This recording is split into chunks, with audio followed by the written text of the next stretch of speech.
snieguši noderīgu informāciju, kas būs tā kā ieguldījums nākotnē, lai jūs, kā ik viens cilvēks, varētu padomāt un arī līdzdarboties, ja nu tiešām ir kāda krīze notiks mūsu mājās, jūsu mājās vai vispār valstī, lai mēs varētu palīdzēt sev, kad mēs jūtamies droši, lai mēs varam palīdzēt līdzcilvēkiem, kopienai un, protams, arī savai dzimtenei Latvijai.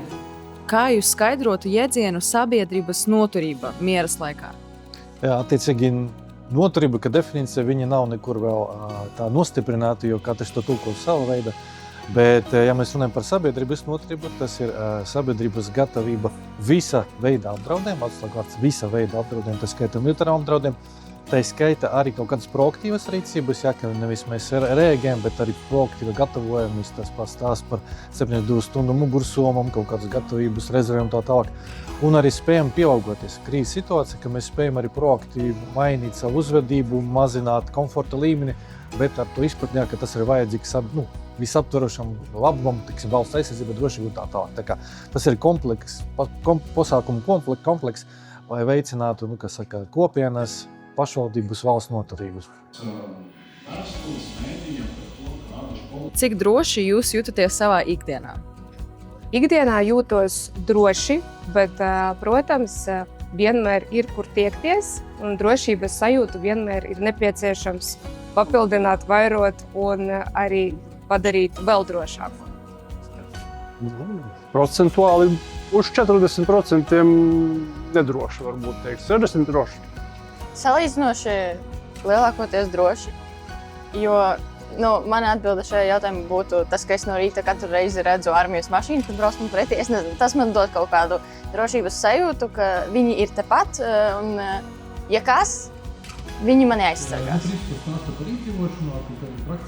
Kas visvairāk ietekmē cilvēku spēju saglabāt mieru un koordinēt rīkoties krīzes situācijā? Divas lietas. Pirmais ir informācijas trūkums, vākums. Teiksim tā, ja mums nav informācijas, kas notiek, tad to telpu agrāk vēl kāds aizpildīs ar kaut kādām baumām, tenkam, nepatiesu informāciju. Līdz ar to ļoti svarīgi sekot līdz ziņām, kas nāk no oficiāliem kanāliem, LSM un citiem. Zināt, kas notiek, jo tas ir bišķi nomierina cilvēks. Un otrs arī tas kaut kādas zināšanas, kas iegūtas iepriekš, teiksim, kā rīkoties evakuācijas gadījumā, kā rīkoties kaut kādas ārkārtas situācijas. Jo tad, piedzīvot kaut kādu ārkārtēju situāciju, tad cilvēks sāk atcerēties vismaz ar muskuļu atmiņu, kas būtu jādara. Tā kā, zināšanas un arī informācija iegūšana no drošiem avotiem. Vai jūs personīgi jūtaties sagatavoti kādai neparedzētai vai krīzes situācijai? Informacionāli, jā, esmu sagatavota arī varbūt vairāk mentāli, bet, protams, var radīties dažādas situācijas, kurām mēs neesam gatavi, un, protams, ir jābūt zinošam absolūti jebkādas situācijas risināšanā, bet pagaidām tikai informatīvi. Somas man nav kā tādas, papīrītes man ir. Tagad arī no galda es paņēmu vēl vienu. Man tā šķiet, tas, kas notiek pēdējos gados, vienkārši liek kaut kādā veidā mentāli sagatavoties tam visam, bet noteikti ir bail kaut kādā zemapziņas līmenī, un tas parādīsies tajā brīdī, kad tiešām kaut kas notiks. Bet tā šobrīd, redzot, ka notiek kaut kādas sanāksmes par to runā, kaut ko tā kā budžets palielinās, aizsardzība, tas kaut kādā veidā nodrošina to kaut kādu mierīgāku uztveršanu. Mans ikdienas darbs ir cieši saistīts ar nevis neparedzētām situācijām, gan ar drošību, gan ar gatavību. Un, gan tā ir žurnālistika, gan arī dienas zemesardzē. Tāpēc es teiktu, ka vismaz esmu gatava kādām krīzes situācijām, neatkarīgi no tā, kādas tās būs. Kādi ir 3 praktiskākie soļi, ko iedzīvotājs var sākt darīt jau šodien? Ja runājam par ikdienu un patreizējo situāciju, tad jebkurš var pirmām kārtām sagatavot sevi un savu ģimeni kaut vai 72 stundām, 3 diennaktīm izdzīvot bez citu palīdzības, ja nekas sevišķi ekstremāls nav noticis. Ja? Kā piemēram pārtikas krājumi, kaut kāds naudas uzkrājumiņš, enerģijas krājumi, kā Ukrainas pieredze liecina, tad tie EcoFlow baterija vai kaut kāds akumulātoru baterijas un degviela.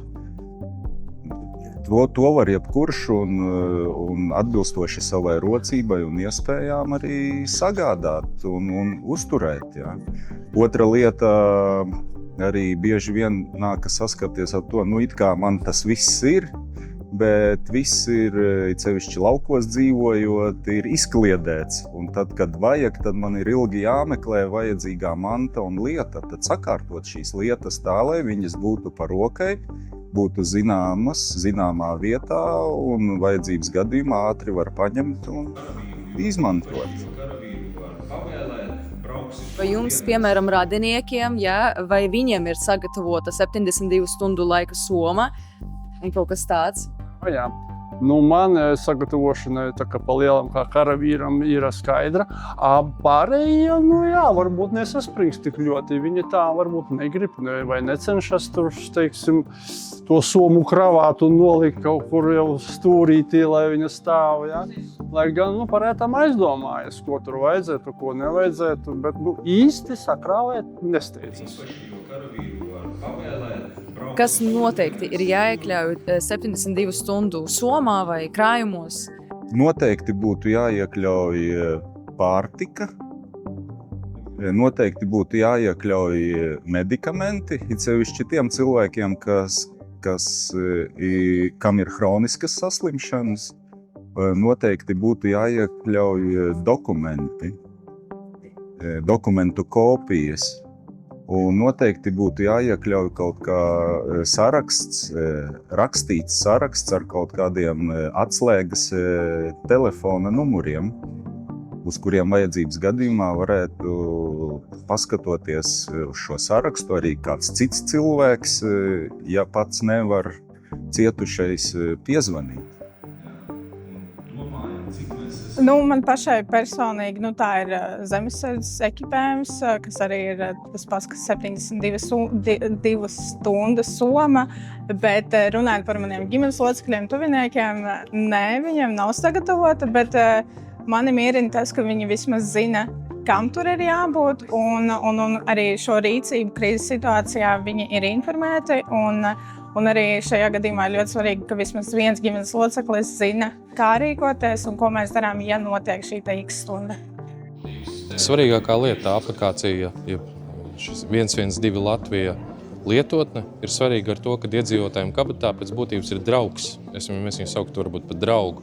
Ar to, ka ir iespēja pirmkārt, ja nevar piezvanīt, tad var uzrakstīt īsziņu. Piemēram, ir cilvēki, kas ir nedzirdīgi, viņi nevar īsti sarunāties, tad viņi var izmantot aplikāciju, lai uzrakstītu par savu apdraudējumu, vai ir krimināla rakstura dažreiz, kurā ir jābūt klusu un tam līdzīgi kaut kāda nozieguma situācija, kurā persona ir iesaistīta, tur ir iespēja uzrakstīt, bet nav iespēja runāt. Tad pirmais tad var sasniegt 112. Ja sasniedz 112, mediķi, policija, glābšanas dienas, citi dienas iesaist. Otrs, jebkāda veida apdraudējums, kas varētu būt, kas ir svarīgs, kas varbūt skar cilvēku veselību, dzīvību, tad var izmantot aplikāciju, lai iedzīvotājs par to informētu. Nevaram aizsūtīt uz reģionu, bet tas nozīmē visi lietotāji to saņem. Padoms, kā rīkoties, tad nav nekur jāiet jāmeklē, ja ir apdraudējums, uzreiz ir iespēja apskatīties, kādā veidā būs jārīkojas vai ko ņemt vērā. Tādā uztraukumā kāds var aizmirst vai nezināt, tad ir iespēja ieskatīties. Un svarīgi ir šis slānis, ja tā var teikt, datu slānis, kurā ir iespēja redzēt patvertnes. Tad, ko nozīmē patvertnes? Visas patvertnes, kas ir valsts un pašvaldību īpašumā, kur pašvaldības un valsts atbildīgās personas ir pielikuši pie ēkas zīmi, patvertne. Tām tur jābūt, ir jāparādās tādā aplikācijā redzamiem. Kas ir svarīgi, tas nozīmē aplikācijā ir, ka jūs rādat savu atrašanās vietu vai redzat atrašanās vietu. Jums ir tāds riņķis, varbūt riņķī 300 metru rādījus. To mēs esam ieviesuši, ka tas ir tas drošais, ātrais attālums, kurā ir vērts, ja jūs atrodaties ārpusē, 300 metru attālumā ir vistuvākā patveršanās vieta. Ja gadījumā jūs redzat, ka nav, jūs esat ārpus šī riņķa, ja tuvumā vispār esat, ceļa kaut kur vidū un patvertne nav, tas nozīmē, ka tur ir drošības padome. Tad jūs varat, ja nav patvertne, slēpties ēkā, jebkuras citas ēkas pagrabā vai pazemes stāvā, kur nav apzīmēta. Un ja jūs slēpjaties ēkā, pieņemsim daudzdzīvokļu dzīvoklī, ņemsim konkrēti, ja es pats dzīvoju daudzdzīvokļu ēkā dzīvoklī, es esmu apskatījis, ka drošā vieta, kas ir 2 sienu princips, kas tur raksturots, tas nozīmē ir fasāde, ēkas fasāde, kurā ir logi. Man jābūt ir nākamajā telpā, kurā logu nav. Tā ir vansistapa vai tualeta pārsvarā. Tas nozīmē, ka tā ir drošā telpa, kur es varu sprādzienu, gadījumā, šķēmbu lidojumu gadījumā, tas pasargā to, ka man ir vēl viena siena, kas mani aizsargā. Pēc būtības šis ir tas 2 sienu princips. Par patvertnes šo slāni, kas ir redzams aplikācijā vai lietotnē 112 Latvija, ir svarīgi tas, ka, piemēram, ja nav interneta pieslēguma, protams, liela daļa aplikācijas vai šīs lietotnes nestrādā, esam padomājuši par to, ka tanī gadījumā, ja jūs vienreiz esat uzinstalējis vai lejuplādējuši šo aplikāciju, vienreiz esat atvērs, šī informācija saglabājas tālruņa atmiņā, cache atmiņā vai cita veida atmiņā, un pēc būtības jūs redzat datu slāni un patvertnes, bet jums nav iespējas, kad nav datu, jums nav iespējas navigēt, tad aplikācija neparādīs, kā vieglāk līdz viņai nokļūt. Bet jūs toties redzat visu šo patvertņu slāni, kas jums ir pieejams arī tanī mirklī, ja nav sakaru, un jūs varat to paši pārbaudīt. Kas tieši Latgalē un pierobežā šobrīd ir vislielākais izaicinājums sabiedrības noturībai? Es pateiktu pirmkārt masu mēdījiem.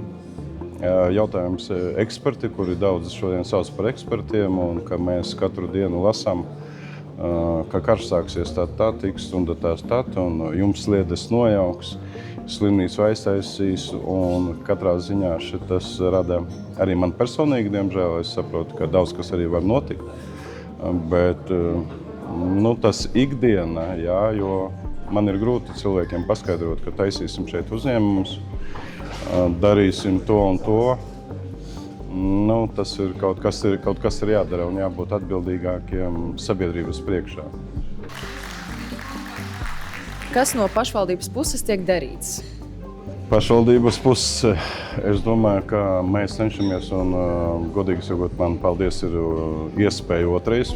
Viena konference tikko nevisai sen bija Indrā, pat pierobeža. Šodien Krāslavā, protams, ka paldies aktīvistiem un sabiedrībai, teiksim tā, bet godīgi sakot, mēs taisam to programmu kopā un mēģinām, lai cilvēki piedalās. Es jau nerunāju par tām tikšanās ar spēka struktūrām un tādām lietām, jo šodien, protams, arī tā dezinformācija no viena otra cilvēka ir pietiekoši liela.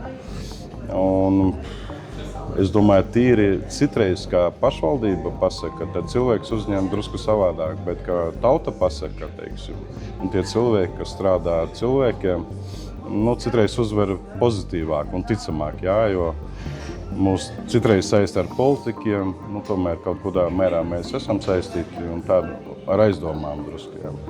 Es domāju, galvenā šodien tēma tik tiešām ir sabiedrībā ieiešana. Paldies tiem cilvēkiem, kas tādu organizē, un ar viņa palīdzību jārunā ar cilvēkiem, konkrēti ar katru uz vietas. Šodien, principā, bija projekta sadarbojoties stiprinām austrumu pierobežas ietvaros noslēguma konference Drošs ikdienā rīcības spējīgs krīzē. Mēs domājām un darījām un mēģinājām risināt tēmas, kas ir ļoti svarīgas jebkuram iedzīvotājam šajos mainīgajos klimata un ģeopolitiskajos apstākļos.